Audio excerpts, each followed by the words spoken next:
Okay, I'm going to start our recording. Great, thank you. You had your first class today, Joanne. Congratulations.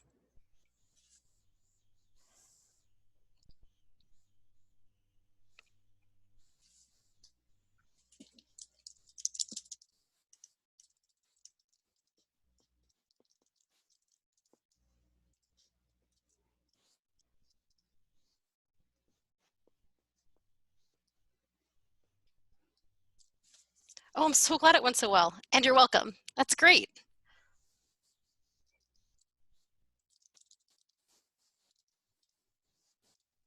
So Joanne, feel free to share your chat experiences with everyone, because now you've gone through the whole thing. You've gone through like preparing and then having that first class.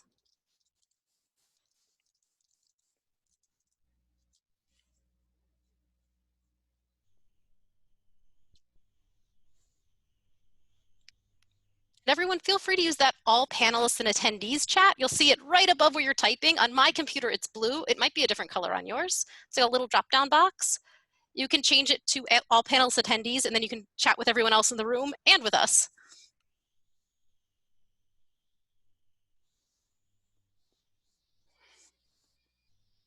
And Terry, thanks for joining. I'm really happy that you were so interested. It's a pleasure to have you with us. Thank you.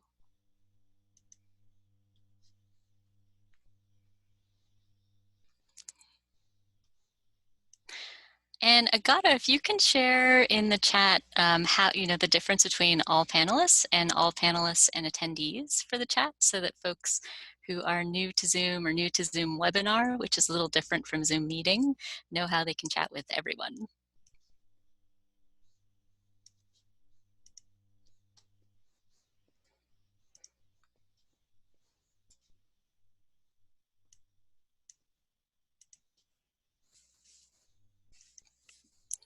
We are going to get started in 3 minutes. Fantastic.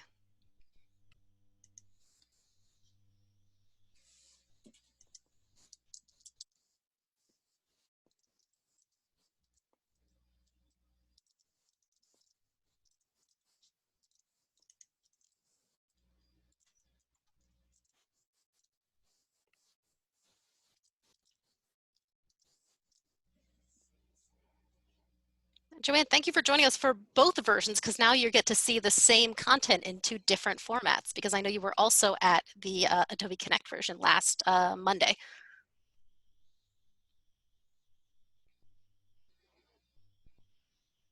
And anybody who hasn't attended the first one is welcome to watch the recordings. So you can see the same content, the same people with the same facilitators, but just a different online classroom platform.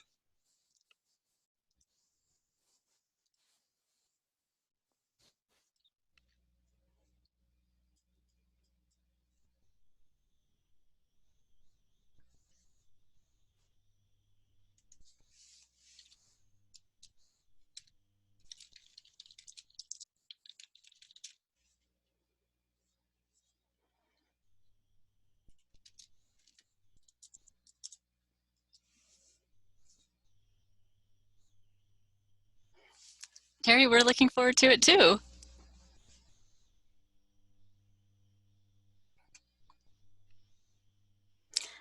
Tonight, it's our first time using Zoom webinar.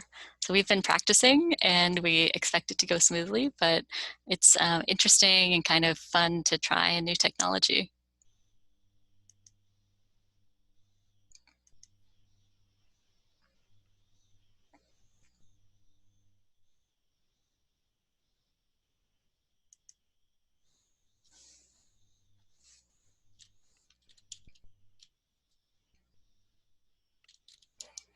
We've got a lot of people joining us now. Thank you everyone for joining us. We're going to start in just a minute.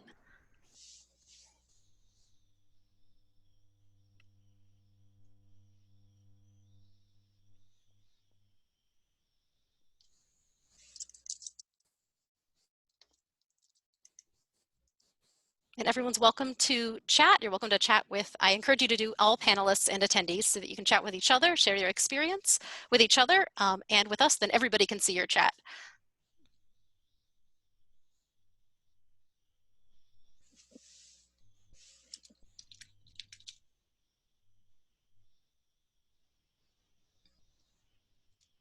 Hi, thanks for joining us.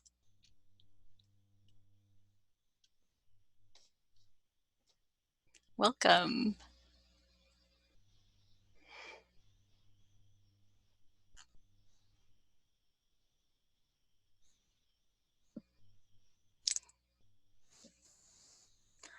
All right, it is 8:30 Eastern, 7:30 Central. 7:30 Central.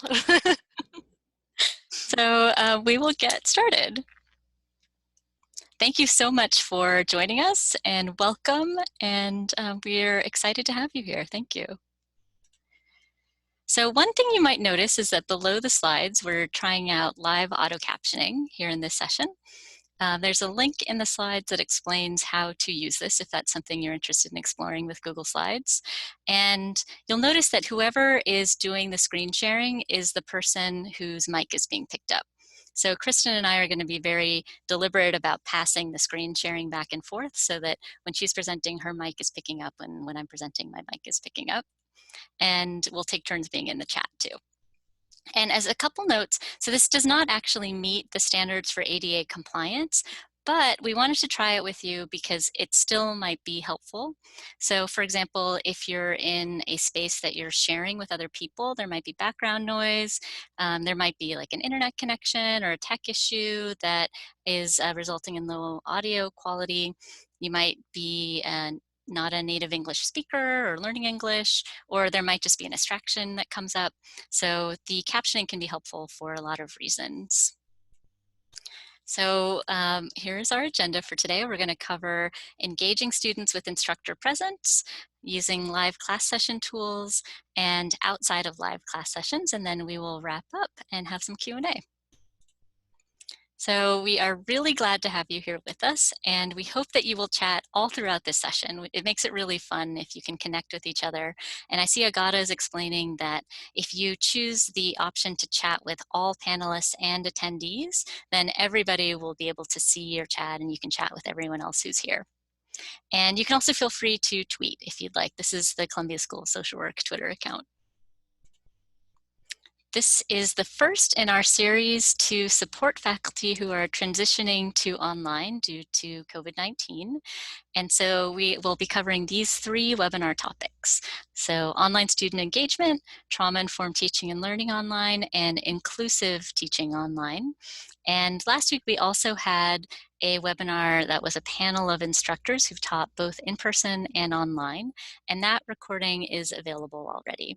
So I know that Agata will be sharing, or Taylor will be sharing the links in the chat. So the links are here on this Google Doc, and we'll be sharing the recordings and slides for this week as well as time permits.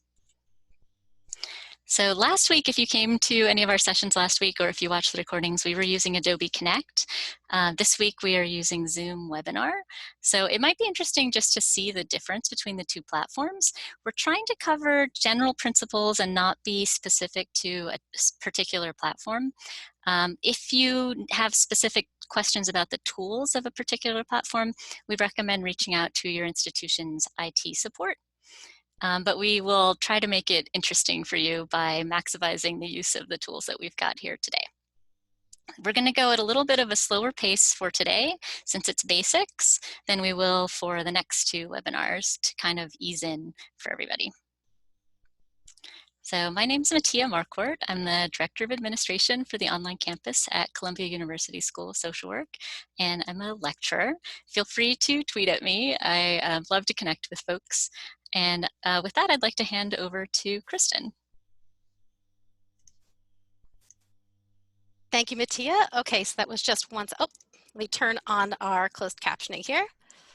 There we go. So that took just 1 second, but I think it was worth it because now the captions are picking up my microphone.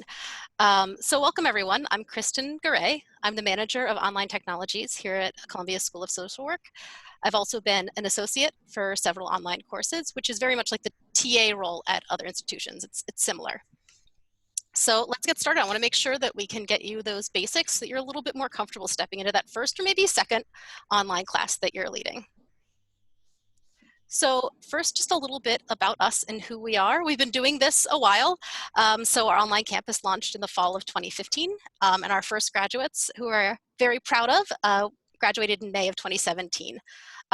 Our model, because all online programs are just a little bit different, is weekly synchronous live classes like this, except we use Adobe Connect typically, and then asynchronous homework, so like homework in a platform like Canvas. We use Canvas, you might use Blackboard. Okay, so as we're starting here, I want to remind everybody, it's a stressful time. You don't need to be reminded of that part, but there's no expectation for perfection. You're not going to be perfect. That's okay. No one's expecting that from you. Your students aren't going to be perfect, and that's okay. Nobody's expecting that. So just take a deep breath and let go of the perfection, and we'll get you to serviceable. So we'll get you launched and teaching, and you'll have your class. Okay, so what's in this for you? We're hoping that today we want to encourage you to share your experiences in chat. We know a lot of you have experience or you have experience preparing. We encourage your questions in that chat box, and we want you to leave with some tools you can add to your toolkit and take into your online class. Okay, it looks like most of you have already found this. This is the classroom chat. This is what it looks like in Zoom. If you haven't found it yet, move your arrow around, your mouse around a little bit, and you'll see like that little gray box show up along a toolbar. It might be the top of your screen, it might be the bottom. It is movable. Click that and you'll see the little chat bar, and you're welcome to chat, and we encourage you to do all panelists and attendees because everybody can see what you're saying. Okay, and we're going to use polls in a second. Don't panic, they're very easy to use. They're very much like using like an old school Scantron with a number 2 pencil. So for ones that you select one answer, you just click on the dot and then click submit. For multiple answers, you'll be allowed to check multiple boxes. So when you click, you'll see a check mark instead. Okay, so to get us started, how about we start with a chat question, because that's something you could do with your class as well. So where's everybody logging in from? And your institution, and something that's been helpful for stress relief. I know it's a lot of stress lately. Personally, I've been drawing.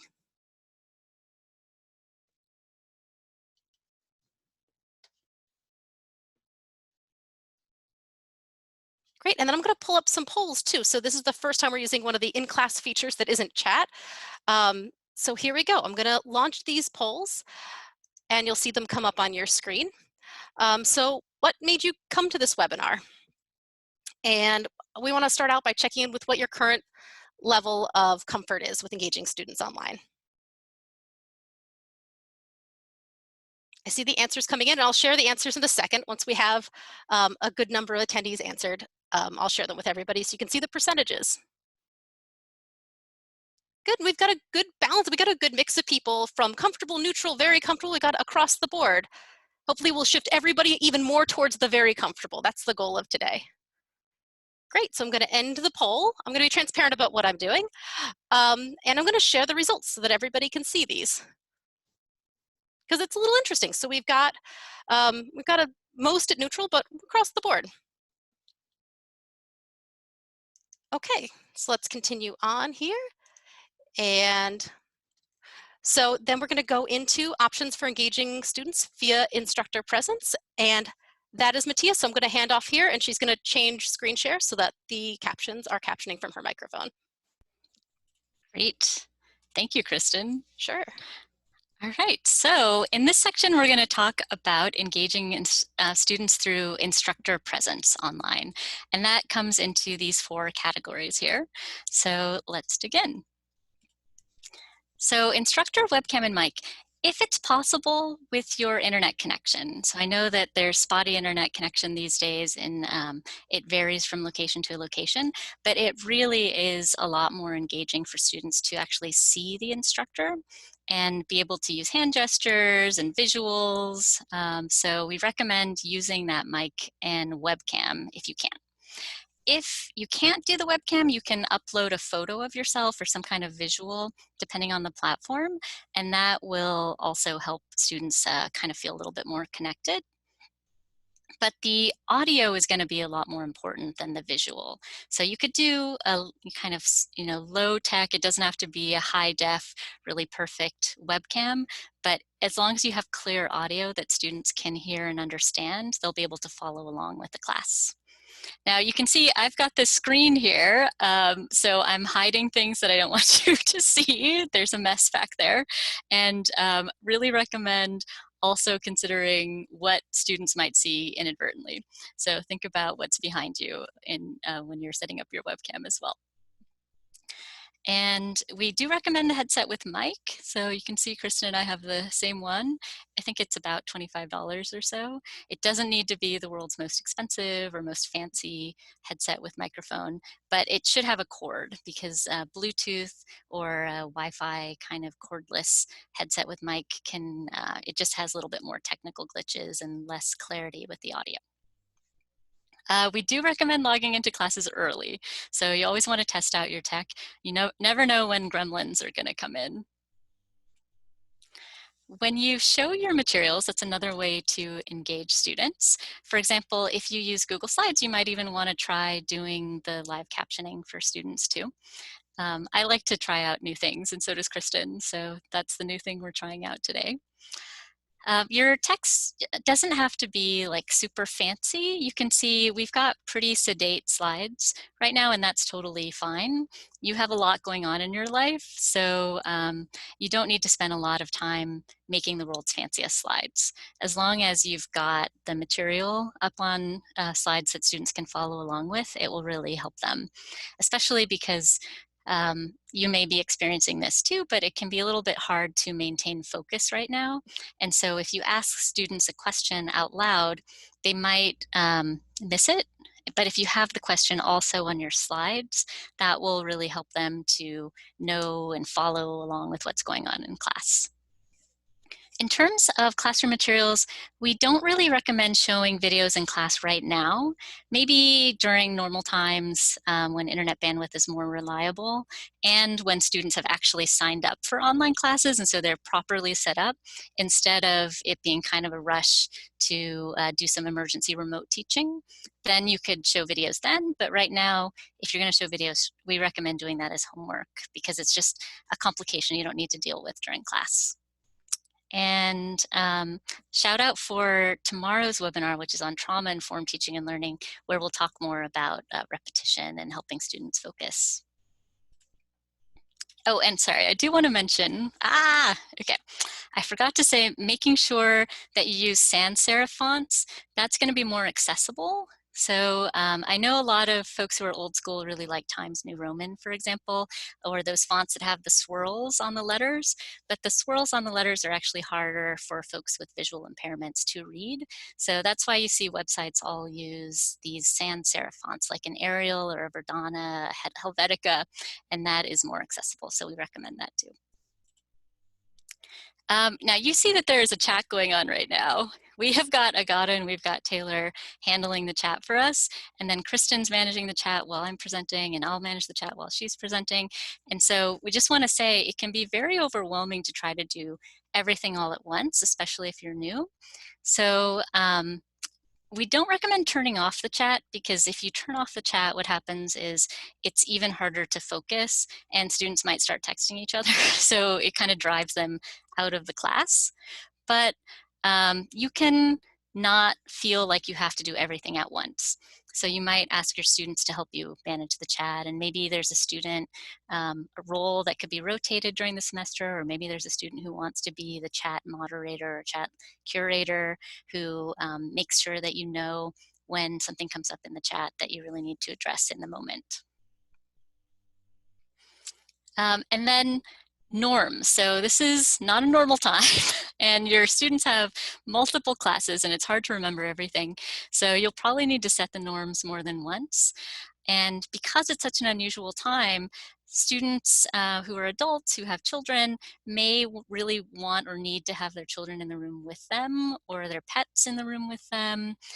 So just let students know what you expect. And we really recommend erring on the side of flexibility and compassion right now, as opposed to erring on the side of you really have to be super professional on webcam or on screen, because everybody's dealing with a lot these days.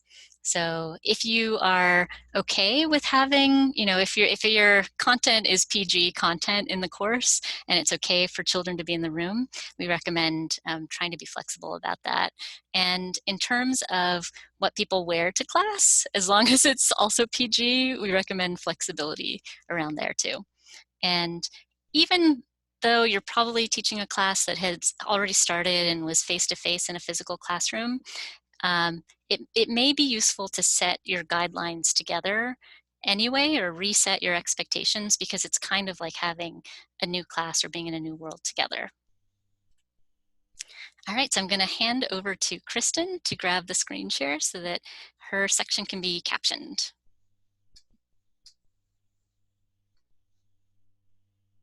Thank you everyone for being patient with that quick 2-second handoff. Here we go. So I want to go through options of how to engage with students. So you can think of this kind of like, how do I translate what I'm already doing? Because it's not that you don't know how to teach. You've got that. But what does it look like online when you're not in the physical room together? And I'm hoping to help you with that right now. So we've got a useful one-pager here, and it's going to lay out the technology basics for what you need in Zoom. Agata can help and share this in chat because you can't click the link on a screen share. So it's got what you need, what you should have, and how you can prepare, what you should do to prepare. It's got a lot of what Matthea already went over, and I think you'll find it helpful. So please feel free, and please feel free to share it as well. Okay, so let's start. What tools do you have? What are the ones available? And again, like Matthea said, you don't have to use all the tools. You don't have to be like, okay, I've got the hammer, the screwdriver, and the Allen wrench. Just go with the hammer. You don't need to get fancy. So you've got a web camera and microphone. Matthea and I are using them now. You've got the chat. A lot of people are using that. Polls, we've already used those. And then we'll talk about breakout groups in a minute, a little more in depth than what those are. So again, it can be really tempting, especially if you like technology, or if you hear about a lot of features, to use them all. I mean, this is a lot of buttons. More isn't always more. You can use just what you need, camera and microphone. That's fine. You're going to be okay. So please don't feel pressure to use every single tool. Okay, but what if something doesn't go as planned? I get this question a lot. Step one, don't panic, really. And don't be afraid to be transparent about it in the moment. So you can be like, oh, I pushed that button. It didn't do what I expected. Give me 1 second. If it makes you feel better, I'm happy to share that one time when I was facilitating an institute session about technology and the use of it, I did unplug my computer with my foot and was suddenly logged out of my classroom. It was fine. I plugged my computer back in, logged back in. Everyone was there. I apologized. We all laughed because it was a ridiculous way for technology to go a little wrong. But I was transparent about it. We're all human. And have a backup plan. It can be a really low-tech backup plan. It can be if you are in a platform where you do have all of your students on webcam. If you're like, I can't watch the chat the whole time, I want to know when they have questions. I mean, could it be a physical raise hand if you're not sure how to use your classroom's like digital raised hand feature? It really can be that low tech.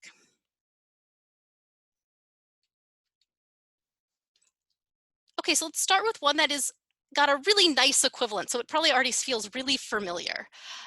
So student webcam and mic. So it lets students be seen and heard by the class. So it's the equivalent of like being there. But things to keep in mind that are different.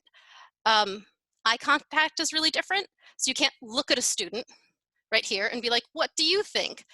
You may find that you have to use names more often. I can't make eye contact with Matthea right now. I'm making eye contact with Matthea right now, but that might not look like it to her, right? So you may find that you use names more often. Luckily, most online platforms do label people with their name right under their face. It makes it much easier. You're not sharing a physical space. So if you have background noise, or someone does, it's not a shared experience. So you might not know that somebody missed part of your question because there was a jackhammer outside their apartment window. So just something to keep in mind and just be considerate of and mindful of. If you don't have all of your students on camera, on webcam, like we don't now, I call it the feedback black hole. It's not necessarily bad, but it does take a little getting used to. I don't know if you're nodding along, if you've left. I don't know if you're going, oh, this is awful. Like you miss a little bit of the body language feedback. So you might find yourself wanting to check in a little more often through the chat, through polls, or encourage students to come on camera and mic and ask you that question, just to be sure without the body language you're seeing if they're following along. Also something to keep in mind is a variety of internet speeds. So if somebody has lagging internet, I mean, internet services are going a little up and down, there's higher usage than normal. Someone may have a little bit of lag, which is like delay in responding. So when and why might you use this? So you can do class discussions this way, you really can. Students can still do presentations if that's something you have planned. Students can ask questions this way. And if you have students or a panel of students up, either some or all, you can get that body language, that kind of visual feedback, like do they look like they're following along? When it might not be the best fit, it may be a poor fit as class size grows. So if you have like 600 students, that might not be a time where you can or would want to fit everybody on camera and microphone at the same time. It's a lot. So my tips for this one, use those student names more often to compensate for that ability where you can't make eye contact. Don't be afraid to use that chat as a fallback plan. If you're having trouble or they're having trouble with their microphone, they can type their question to you. Remember, those fallback plans can be really simple. It's like, we can't hear you, something's wrong with your microphone. Could you just type your question? We'll be sure it's answered. It's a little bit easier to accidentally interrupt someone at an online discussion, especially if someone's having kind of slower than average internet. So you might want to pause a split second longer than you normally would when you respond in a discussion. If you have a discussion with a large student panel, you may find that you want to facilitate it and hand it off to slightly longer pauses between.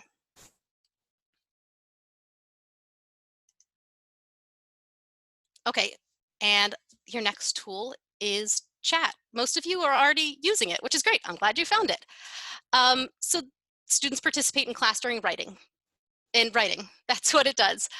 The in-person equivalent, it doesn't really have an exact one, right? So webcam and mic is like, they're there. For chat, it's a little bit maybe like student emails to an instructor after class, or them approaching an instructor with a question. So it might not be, like as Matthea talked about, as intuitive to apply because it's not a direct translation from something you're already doing. Things to keep in mind for how this is different. So as we all know with texts and emails, written communication doesn't have tone of voice or body language. So it's definitely easier to misunderstand intention between students, between you and students, or students and you. So that's something to keep in mind.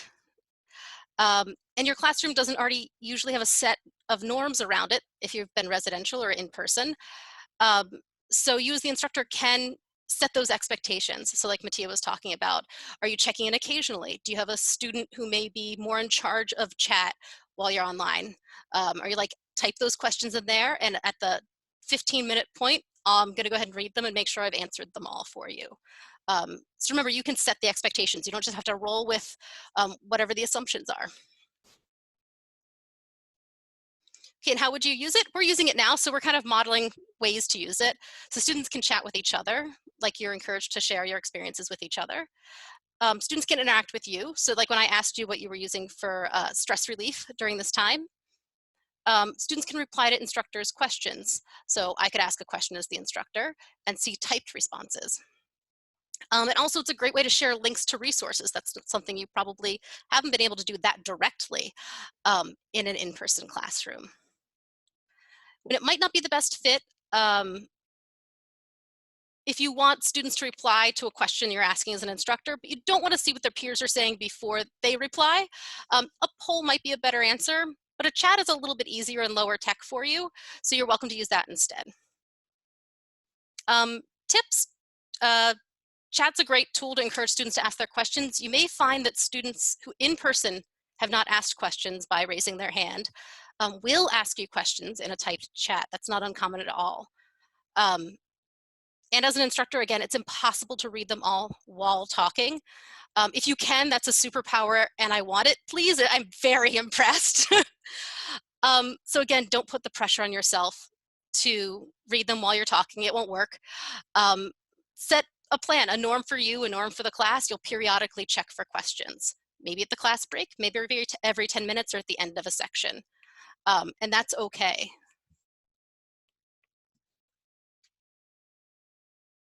Okay, and let's talk about polling. So your next tool is polling.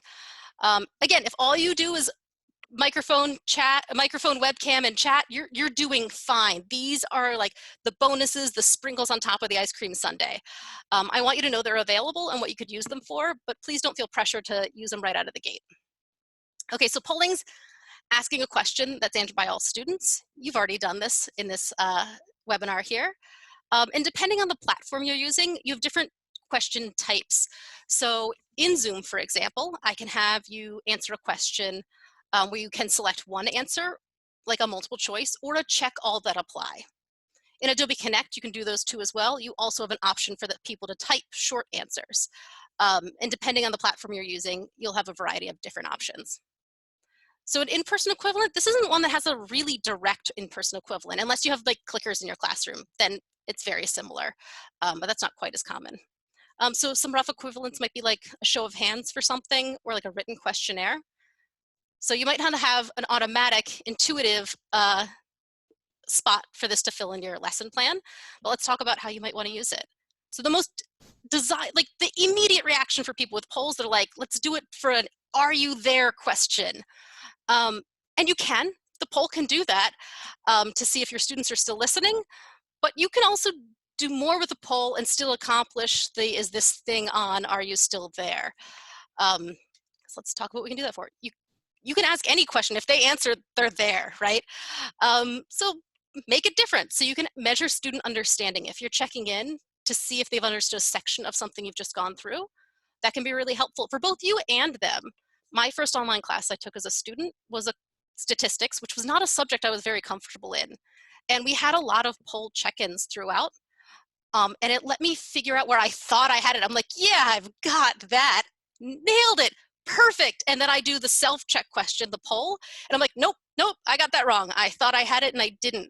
So it's not like necessarily just a quiz for you as the instructor to know where you might have lost them, but students can also test where they think they might have understood it and they might have it a little wrong, and then everybody can clarify.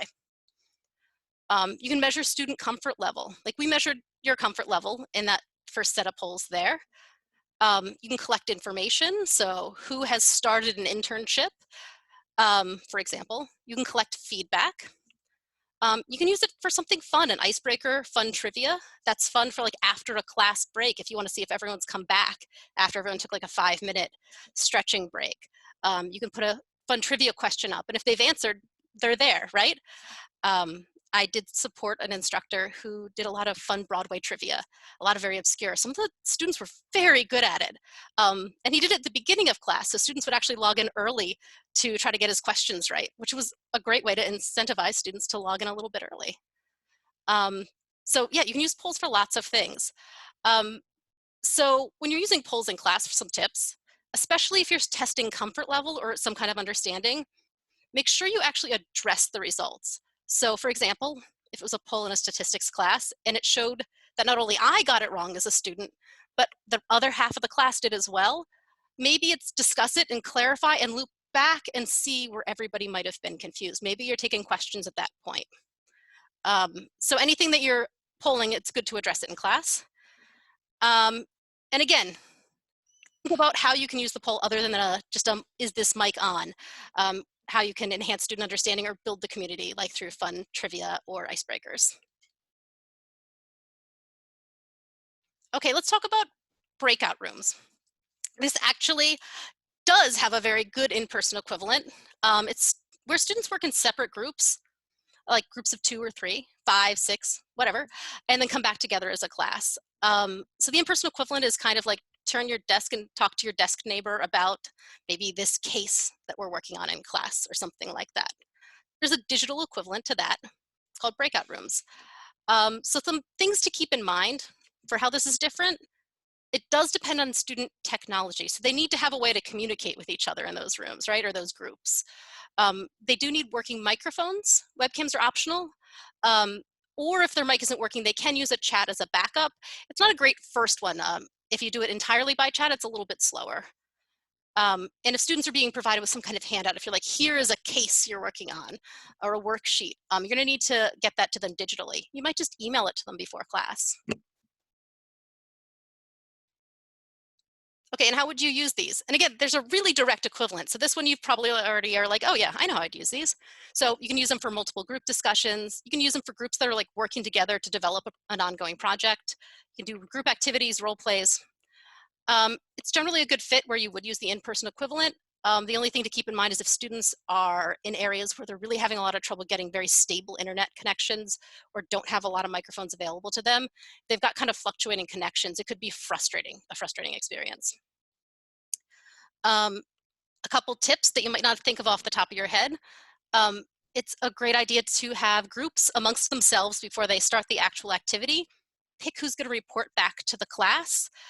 It's another one of those webcam eye contact things where you can't just look at the person next to you and be like, you, or like slide the paper towards them that you took notes on. So it's good, it's easier when you get back together as a group for the instructor to be like, okay, all of the people whose groups have decided, the people you've decided to be reporting back, come on up in camera and microphone. It makes it go much smoother. And it also can be helpful to have the group instruct them to select like a note taker, maybe a discussion leader, have them pick roles. And then I'm going to turn this back over to Matthea, and she's going to switch the screen share again, and then it's going to start picking up her microphone for the captions.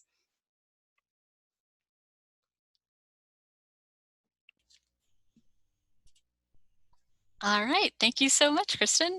I've got the captioning going and want to take a moment now to check in with everyone because I know we've got experienced instructors here, and we talked about a bunch of tools that I see in the chat were tools that some of you are familiar with using.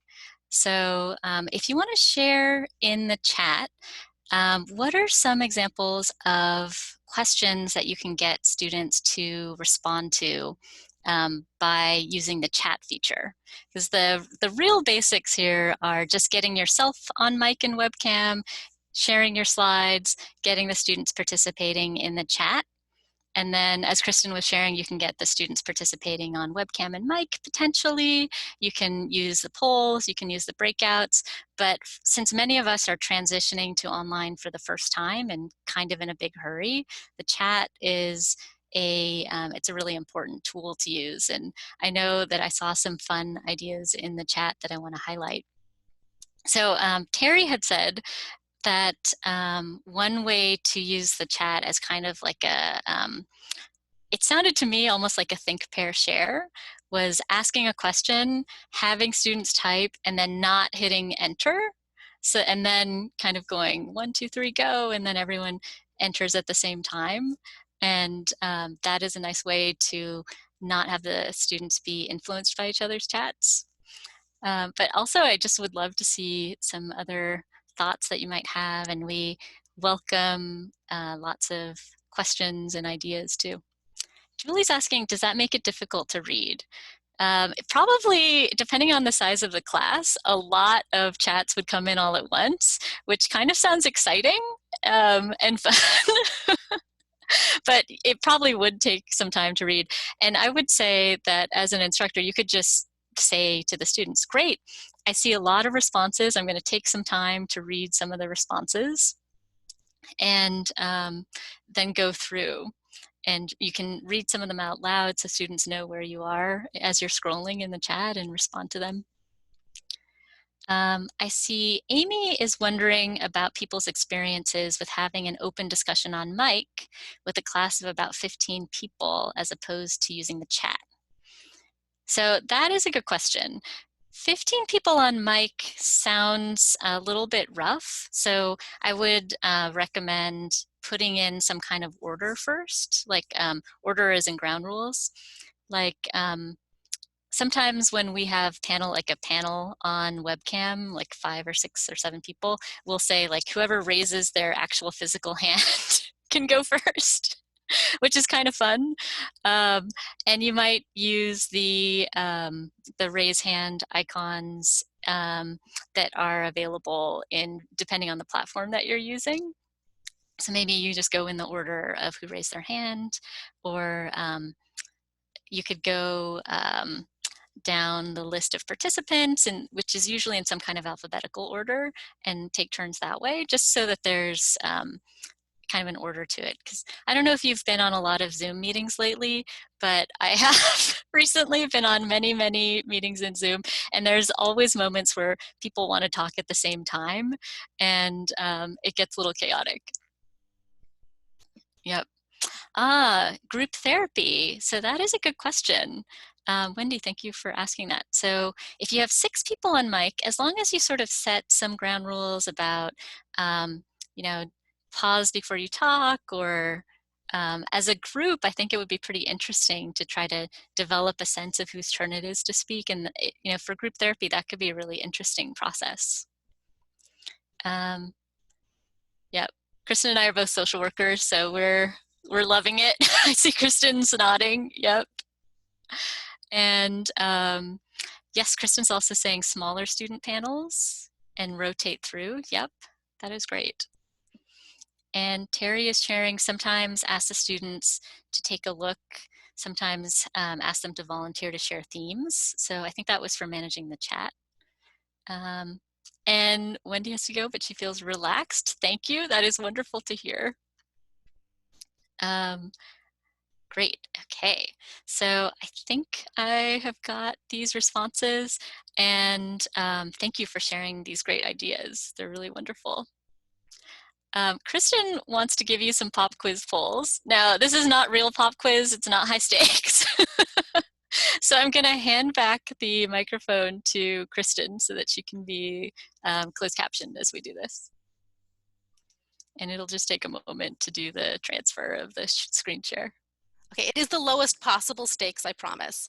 So let's go to the closed captions here. There we go, we've got them back on. So I wanna see what we can do here. I wanna bring them back up. Let's bring up those polls. So we already did one set of polls. I'm gonna drag them down for my own view. Since we talked about how to use them to build understanding, let's use them for what we were just discussing. Again, no pressure, like there wouldn't be for students in the class. So first, here's kind of my what not to do poll, or like what you could do, but like you can do better poll. So do you want attendance points? It's not a terrible way to take roll, but like I was talking about with one of the instructors who uses Broadway questions, right? You can engage students in fun trivia, you can talk about class content, you can ask people what time zones that are in. There's lots of other things you can do other than just are you there, right?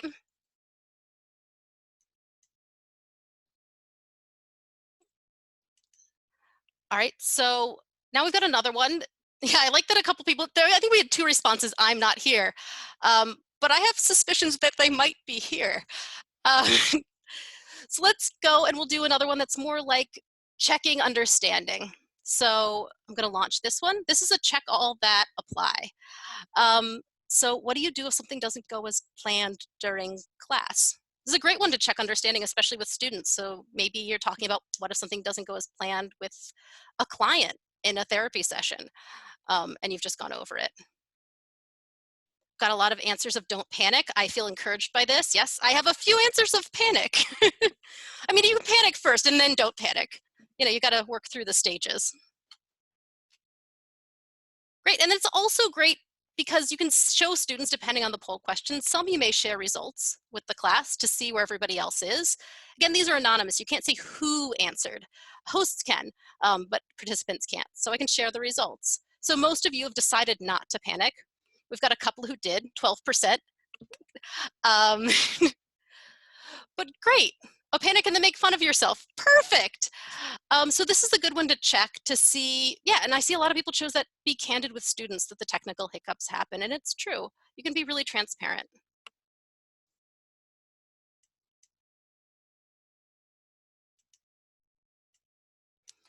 And then we've got another one. So I'm going to launch this one for you guys. And students give presentations in an online class. This is another one where you might have in class, you're just checking like student understanding.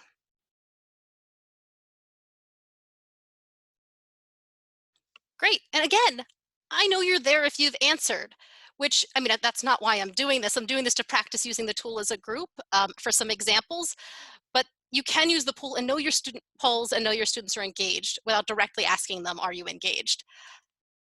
Great, so everybody's got this right here. So yes, students can absolutely give presentations in online classes. Absolutely, it's possible. They have webcam and microphone sharing tools. Just set the expectations for what you expect as an instructor. Do you expect them to be on webcam? If that's the case, they should know that ahead of time so they can prepare. Maybe they're cleaning up their background. Maybe they're making sure that nobody else is using their internet for like playing World of Warcraft at the same time, right?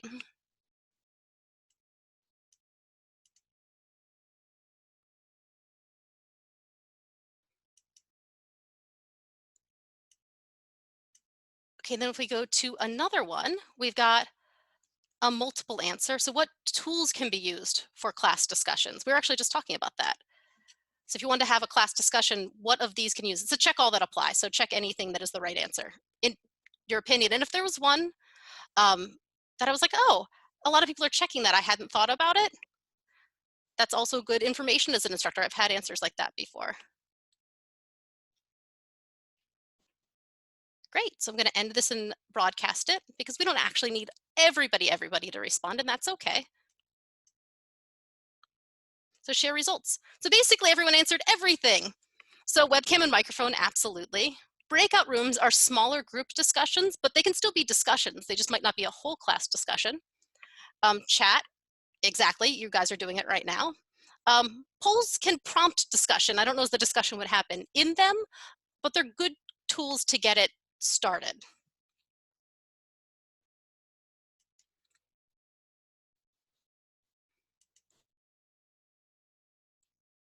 Let's go to, we got one more. I'm going to show you an example of, we've got two polls up at once. So what tools can a student be used by a student to answer a question? So if I've asked you a question, and what can be used to ask a question?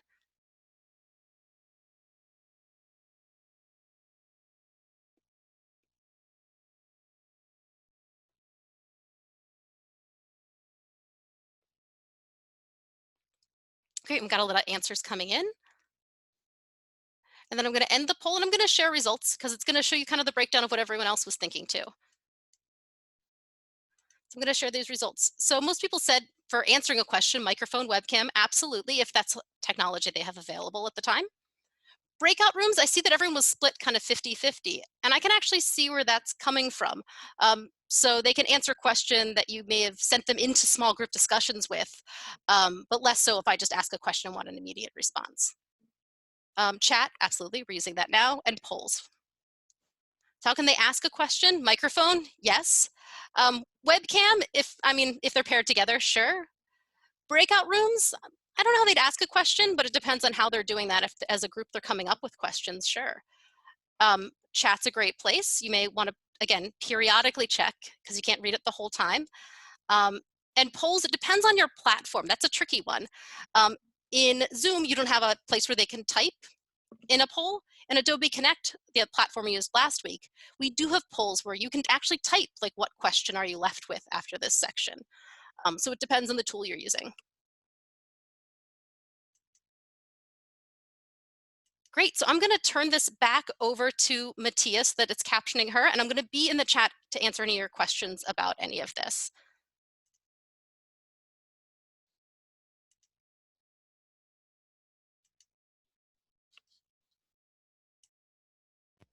All right, thank you so much, Kristin.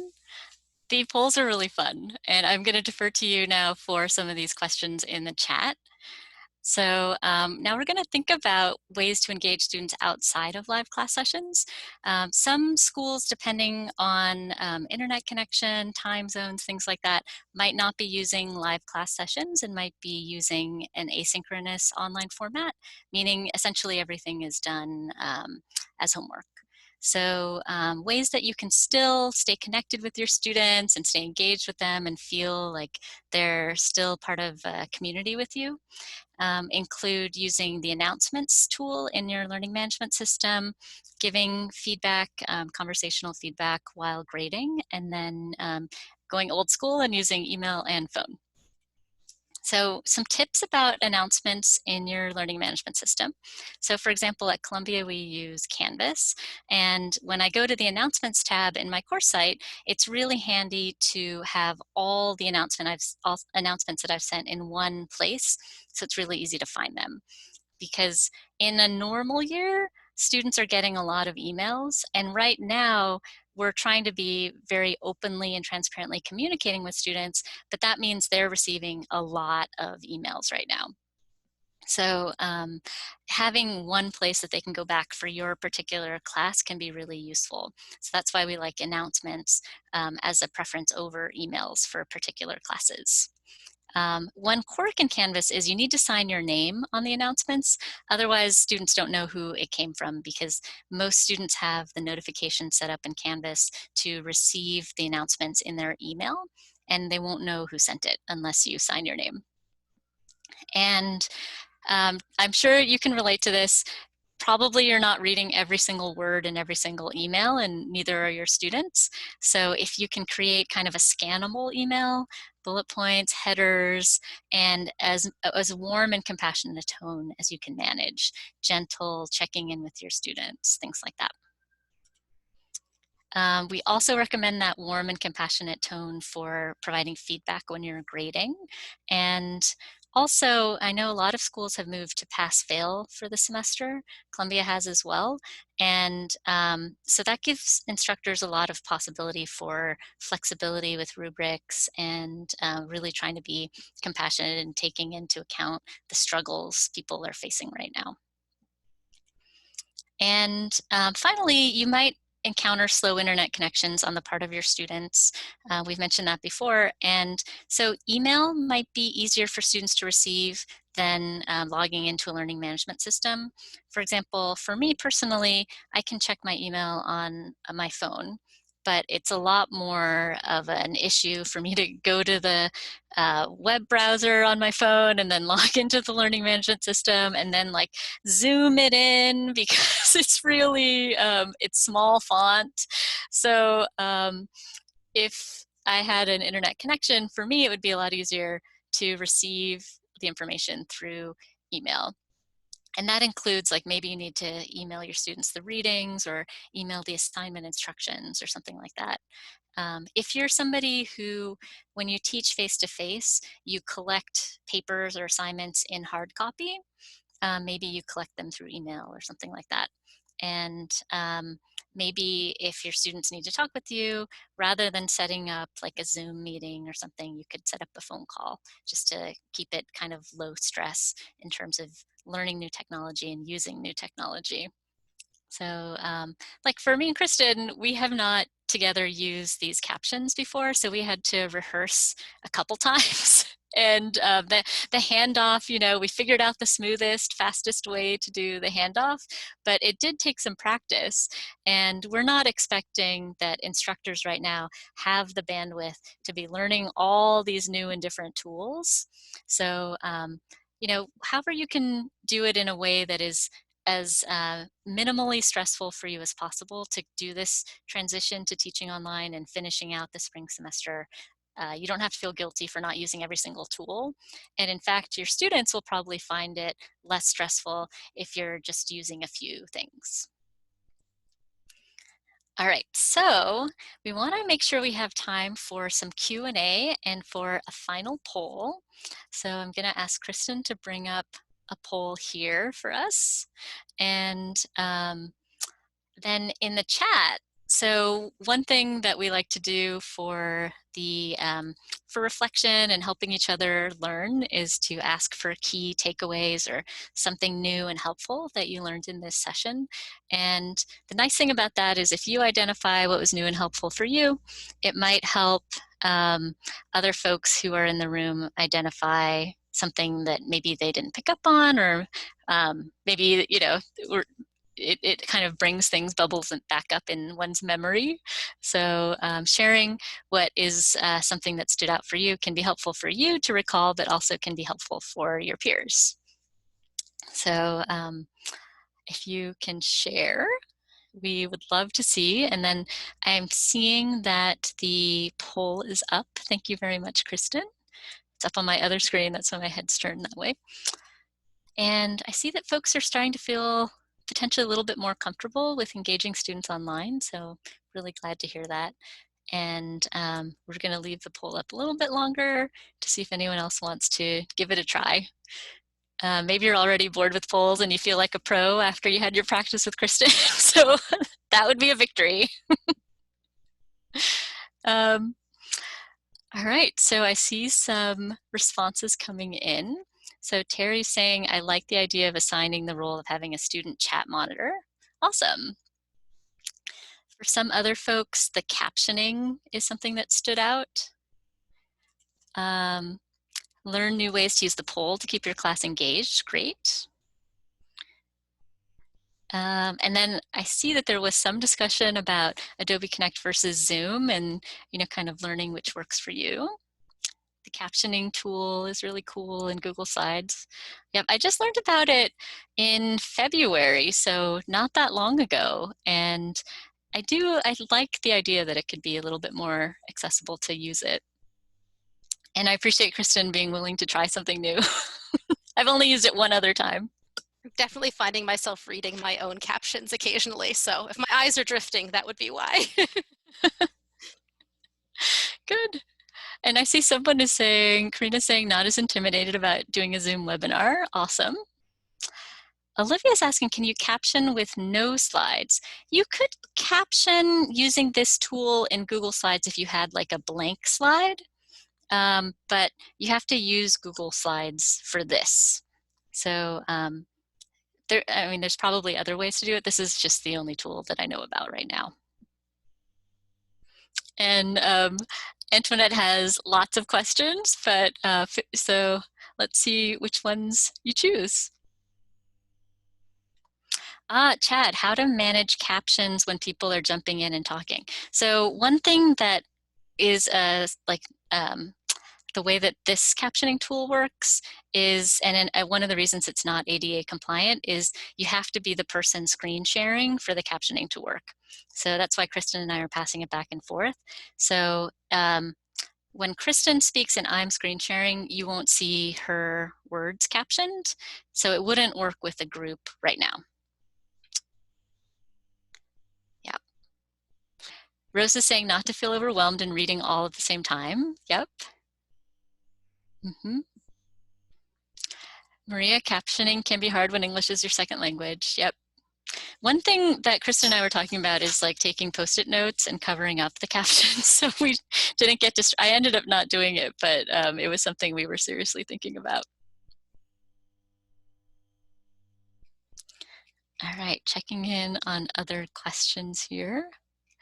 Antoinette, great question. Should you have different expectations of the amount of work that can be accomplished during an online class versus an in-person class? I mean, I would say right now, so it's kind of in a regular online class versus an emergency remote teaching situation. I would say where we are right now in an emergency remote teaching situation, probably, yeah, you should have different expectations because the instructors and the students expected to be in classes that were physical spaces. So nobody involved expected to be in online classes, and therefore maybe they don't have the technology, like the equipment, the space set up, all those things to do the online teaching in like a high quality, well-designed, lots of time to set it up kind of online course, which is our online campus. For example, at Columbia, we've got our regular online courses, which take a lot of time and go through quality assurance, and all the instructors go through very intensive training and all of that. So for us, that universe has been going really smoothly right now. And then on the other side, we've got the physical classroom instructors who are having to emergency remote teach online, and that is, everybody's trying their best. So all the students are trying the best, all the instructors are trying the best, but we can't hold folks to the same standards right now. It's just, you know, we're trying to be compassionate as people are really trying to do what they can. All right, checking in on, let's see, Julie's asking on an Ethernet connection. So Zoom can work if there's no Ethernet. The way that this might not still be the case, but a few years ago, the way Zoom was explained to me, the video connection and the audio connection were on different streams. So it made it a little bit more amenable to Wi-Fi as opposed to Ethernet. But Ethernet it's always going to give you a better connection, or it's going to give you a more consistently good connection. Wi-Fi can cut out when it's windy, or Wi-Fi can be impacted by other people using that same Wi-Fi connection, which is happening to a lot of students and instructors right now. You know, there might be 4 or 5 people using the same Wi-Fi connection. For example, I had to forbid my husband from going online during this webinar. So, you know, everyone's doing what they can and contributing. Yep. So I'd like to invite Kristin to take over the screen share to say any final words or answer any questions that have stood out to you in the chat as well. So I'll say my verbal goodbye as I go to the chat, where I will still be there.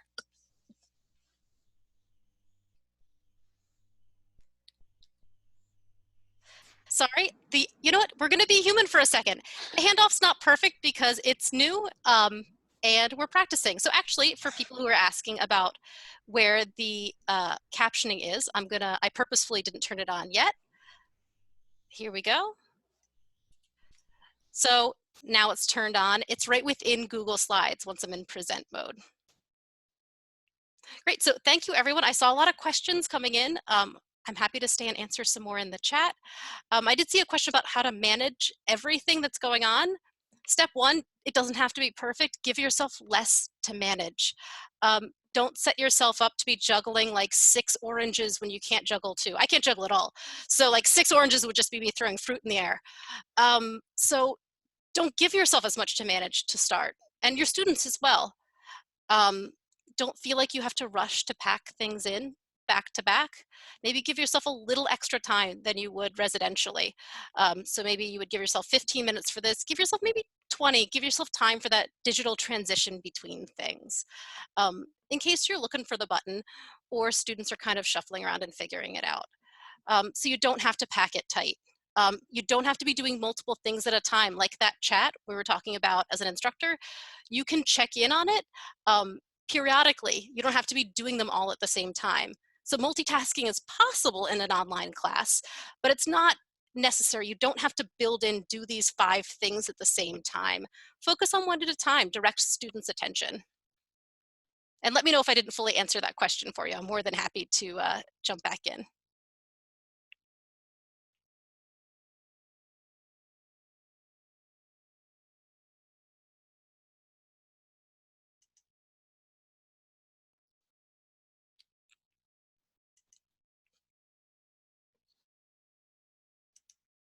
Gonna grab my chat. Sorry, I jumped back behind things. So for example, my chat jumped behind my Zoom window because I clicked on the Zoom window. It happens, no one's perfect.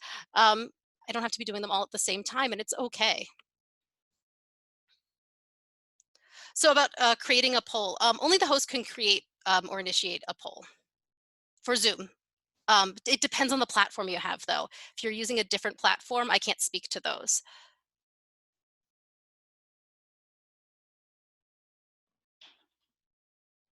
And let's see. Yep, and we've definitely, we have the links we put into chat. We also have links of our previous recordings. We have them all in one place, and we'll share that out. I'll defer to Matthea about how we're going to share that one out. But we're keeping a document of all the resources we're sharing in each webinar session and all of the recordings, so you can go back and refer to them. As the host, you turn the chat function on and off. In the webinar version of Zoom, I can turn it off in the middle of class. I haven't tried to turn it fully off in the meeting. You can turn it off, but then if students are having something like a microphone problem, They might not be able to ask you a question. I wouldn't necessarily recommend it. Again, that does depend on your platform. If you don't want them chatting a lot, I'd say be transparent. Again, everybody's a person and human in the classroom. Be like, guys, I can't be following the whole thing. Let's use that chat kind of as a list of questions to me as the instructor. So we'll just have our discussion on camera and microphone, or just microphone. So if you don't want them using it, maybe leave it as an option for like a backup and direct them elsewhere if you'd like them to participate in a different way.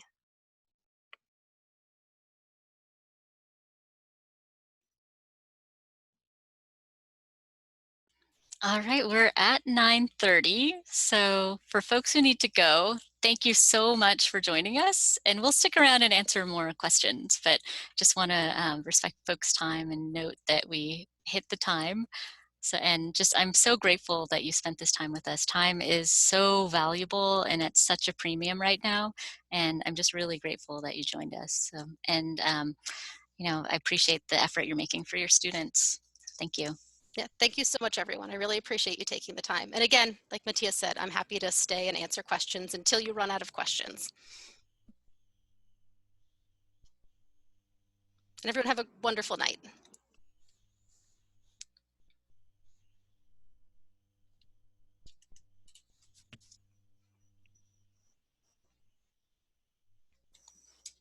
Ooh, and we have folks who are going to join us for our other sessions. So Terry, we'll see you tomorrow night. And other folks who want to come to sessions 2 and 3, we will see you for those too. Great. Adriana, that's a great question. So Zoom webinar is like, think of it as a higher capacity Zoom room. So it's not included inherently in Zoom Pro. So we can fit like 500 people in this room. So it's like the bigger classroom. But the features are a little different to accommodate the fact that it's bigger and you don't want 500 people all on camera and microphone at the same time because it would be confusing. So it's basically a larger capacity with a few little tweaks here and there and a few different defaults just to accommodate the size. But it's not included in Pro.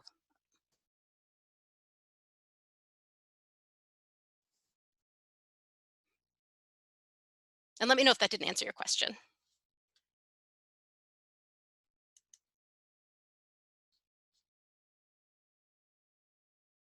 Absolutely. So as the instructor, if we're talking about Zoom specifically, so Zoom Pro will have an option for the instructor, the host, to screen share. So you can share slides, you can share videos that way. Anything that you're looking at as the instructor on your computer, you can show to your students. So basically you're showing them whatever you're looking at on your computer, basically.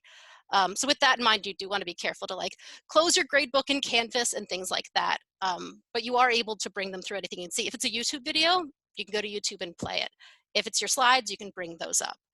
So anything you're looking at, if it's a graph, you can pull that up. Maybe it's in Excel.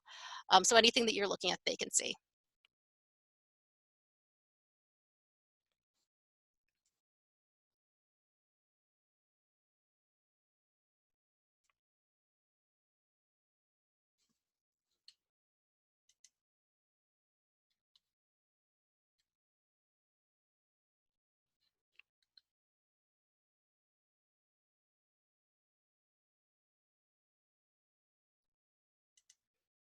And I'm definitely more than happy for any other questions. I do love getting into the details of technology. I didn't want to overwhelm anyone though, but if you have a detailed question, I would be more than excited to answer it to the best of my ability for you, or point you in the right direction if it's a platform I was not as familiar with.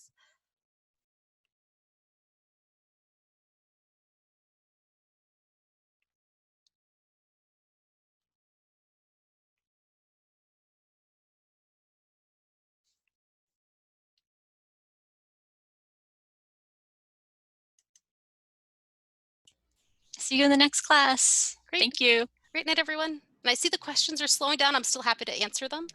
I'm going to go ahead and stop share, and I guess stop the recording because I don't see any other ones coming in. And thank you everyone for joining us. Thank you.